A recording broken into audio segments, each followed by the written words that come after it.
A lot of musicians who start writing songs start writing in major keys, and very quickly they run into this problem that major keys can sound a little too happy, a little too bland, and almost a little bit lame sometimes. Kind of sounds like campfire music. And if you're into like metal or rock or EDM, that's not really the style you're going for. Those genres really revolve more around minor keys than major keys. So in this video, what I want to do is teach you how do you build a minor scale, how do you figure out the chords of a minor key, how do you actually compose with those chords. So I'll give you some cool guidelines as far as, little guidelines where anything you do, it's going to sound good. And then I'll show you some examples of how we can apply this to different genres where you might hear it. And then finally, at the end, I want to give you a little bit of advanced theory so you could take this concept even further on your own. So we're not going to waste any time. We need to learn how to figure out the chords of a minor key. And in order to do that, we first need to know the formula for building a minor scale. Okay? We're going to start in E today because I like E minor. I'm a guitar player. So here's what I need to do. If I follow this sequence of half steps and whole steps, then I will get a minor scale. Okay? You probably want to memorize that if you're going to be doing a lot of songwriting. I'm going to start on E, so E is my root. From E, I can take one whole step. That takes me to F sharp. A half step takes me to G. A whole step takes me to A. Another whole step takes me to B. Half step to C. Whole step to D. And then a whole step takes me back to E. So those notes are the notes of my E minor scale. E, F sharp, G, A, B, C, D, E. All right, now I need to know what chords I'm allowed to play. And what you're going to do is you're going to plug in this magic Roman numeral formula. All right? This Roman numeral formula is telling you that each one of these notes gets its own chord, all right?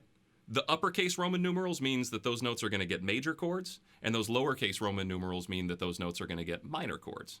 That little circle, that degree sign, means that that note is going to get a diminished triad. So these are the 7 chords that I'm allowed to play in the key of E minor. I'm allowed to play E minor. I'm going to skip the diminished chord for now. We will talk about it later on in the video, but I just want to skip it for now. I'm also allowed to play G major. I'm allowed to play A minor, B minor, C, and D, and then, of course, back to E minor. All right? Now, this Roman numeral formula never changes, so I really advise that you memorize that because you can figure out the chords of any minor scale. If I had built the D minor scale, for example, I could just plug that Roman numeral formula in, and it would tell me exactly what chords I'm allowed to play in that key. So we've got 7 chords. I'm only using 6 for right now, but I'm going to give you these simple little guidelines to help us actually compose with this. Here's my first trick. Only use the chords 1, 7, and 6. All right? So my 1 chord is E minor, my 7 chord is D, and my 6 chord is C. All right? Just those 4 chords, I could just do that. 1, 7, 6, 6. That sounds great. It just is a simple chord progression in minor, right? Let's switch up the order a little bit. Let's go 6, 1, 7, 1. All right? So here's my 6 and 1 and 7 back to 1. So these kind of progressions are what you hear a lot in like, the end of Stairway to Heaven is just 1, 7, 6, 6. So it would be like...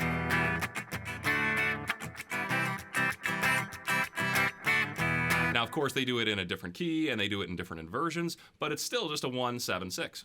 You can also hear this kind of thing in All Along the Watchtower, 1, 7 to 6.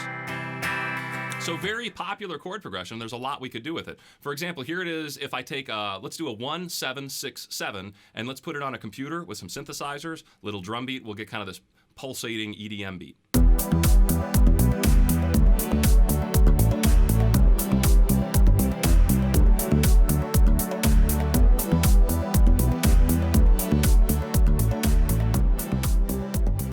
That same chord progression, 1, 7, 6, 7 in E minor, but this time I'll slow it down with a strumming pattern and kind of give it a Pink Floydian feel.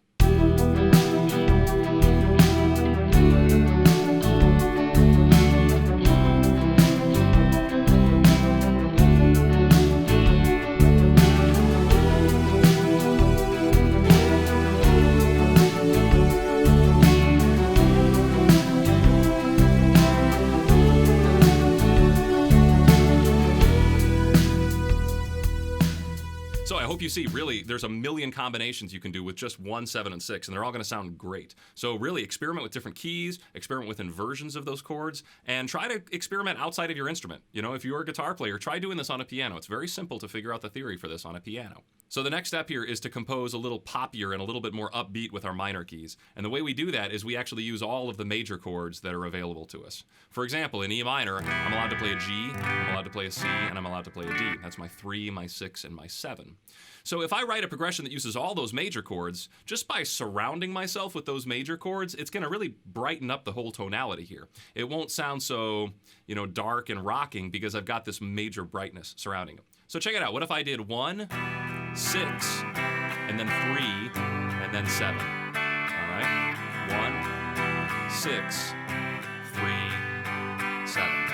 That chord progression has been used so many times, it's gotten a few different names. The most popular name for it is the sensitive female chord progression. It's kind of the chord progression that a lot of female artists have used in their debut breakout songs. You can hear it in Rihanna's Umbrella. You can hear it in Rihanna again in Eminem, Love the Way You Lie. You can also hear it in Joan Osborne, What If God Was One of Us.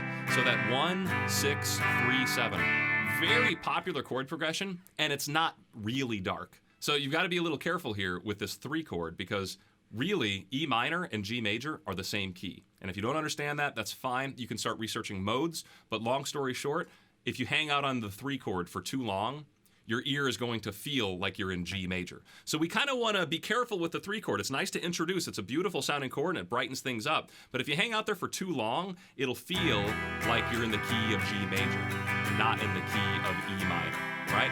You can feel right now, G major feels like my home chord because I've got so much G major going on. So if you want to use that chord, that's great, but be careful because if you spend too much time there, your ear will reset and you'll think, oh, I'm in the key of G major, not in the key of E minor.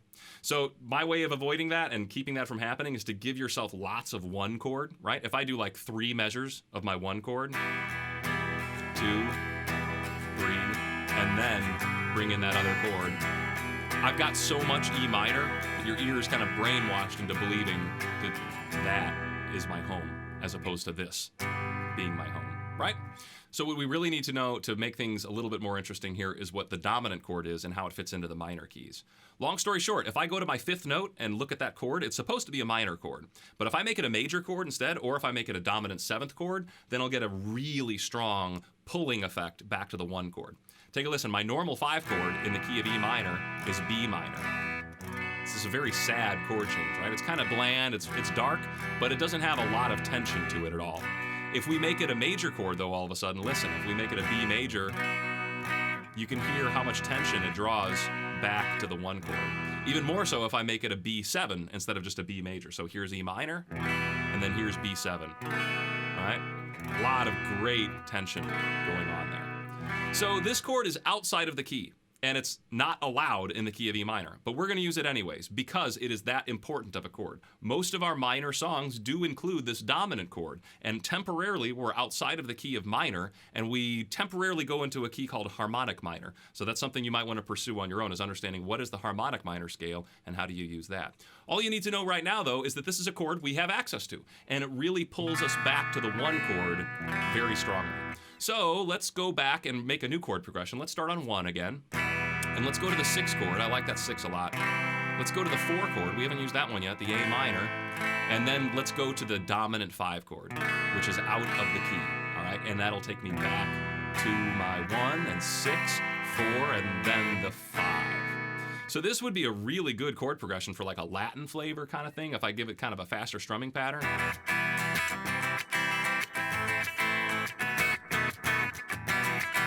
6, 4, dominant 5. Pretty neat stuff, right? Now that I have my dominant 5 chord, I can actually learn one of the most popular minor chord progressions in history, which is the Andalusian Cadence. That's the technical name for it. But it's basically just a 1, a 7, a 6, and then a dominant 5. So you've heard that in like every Latin song. You've even heard it in Dream Lover, uses that exact same chord progression. Very popular. Here it is in the key of E minor using bar chords.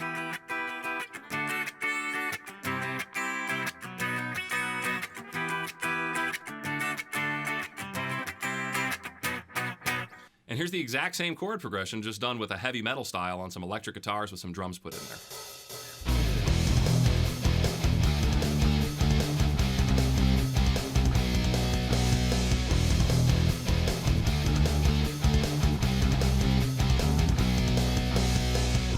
So I want to write one last chord progression here with you, and this time I'm going to make it 8 measures long, and I'm going to use all those chords we talked about, the 1, the 6, the 7. I'm going to use that 3 chord very sparingly, and I will try to put the dominant chord at the end to tie everything together. So let's try this. So let's do a 1 chord, which is E minor. I'm going to go to my 3 for just 1 measure. Let's go to the 4 chord. Let's skip the 5 and go to the 6. Now back to the 1 chord. Back to the 3 chord. This time I'll skip to the 6, and now the dominant 5 chord. And that'll bring me back to the 1. Right? Now what I'm going to do is kind of beef that up with a whole band instrumental. Let's put some bass underneath there, maybe some synthesizers, and I'll just play a little bit of the E minor scale on top of that, a little bit of E pentatonic minor on top of that, and you'll hear how good this sounds if you start putting it all together into a musical form instead of just 1 chord progression.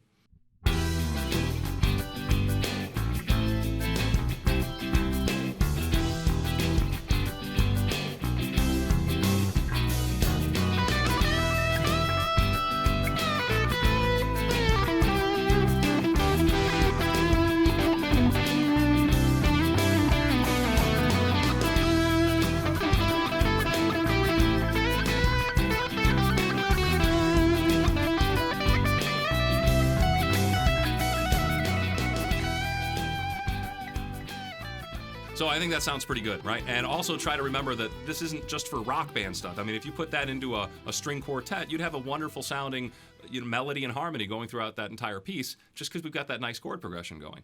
Now, I do want to talk a little bit about the diminished chord because in the last video I ignored it, and I don't want to keep ignoring it. I want to give you a little insight into it. I think it's actually easier to use the diminished chord in the minor keys than it is in the major keys. So in the key of E minor, my diminished chord is my 2 chord. Now, what you'll have to do there is you'll have to play a half diminished. You can't play a full diminished if you want to stay in the key. So a minor 7 flat 5 chord, an F sharp minor 7 flat 5 will be our 2 chord, and that will resolve pretty well to my 1 chord. You hear that change right there from the 2 to the 1, right? Or if I did it up here, 2, 1. So I think it works out all right. One thing you can do to get a little bit more tension going is go from the 2 chord to the dominant 5 chord and then back to the 1 chord. So in the key of E minor, here is my 2 chord, F sharp half diminished. Now let's go to my dominant 5, B7, and then back to 1. That's a nice cadence right there. 2, 5, 1. Very classical, very bold, and you know, if you did that on a church organ or something like that, you'd have a very medieval kind of flair to it. So do experiment with the diminished chord. Just keep in mind that diminished is a little goofy, and I haven't really done any videos on composing with it yet, but you should be experimenting with it and playing around with that.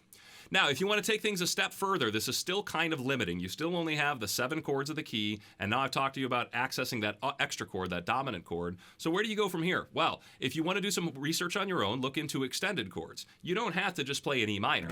You could play an E minor 7. Right? And you don't have to play a C major. You could have played a C major 7. There's a lot of different chords you could have played than just these fundamentals, but that's past this scope of this video. So what I want you to do is research extended chords or harmonized chords, and that should give you a little bit of insight as far as how you can spice up just your regular minor chords into something different. All right? So I hope this video gives you some insight and some cool ideas to composing and really show you how easy it is to really make things that sound like music. Like I said, you might have had that problem if you were writing in major thinking, this sounds lame. Well, just switch to minor. Seriously, it's simple. Play around with your 1, your 6, and your 7. Play around with that dominant 5 chord and go nuts. Just use lots of the 1 chord, and that'll keep you in that minor flair. Start singing notes from minor on top, start playing guitar solos from minor on top, and very quickly you'll have stuff that sounds like the music that you like listening to. So thank you for watching this video. If you did enjoy this video, I could use your support on my Patreon, or you could just like and subscribe, and that's fine too. So I will plan on seeing you in the not so distant future.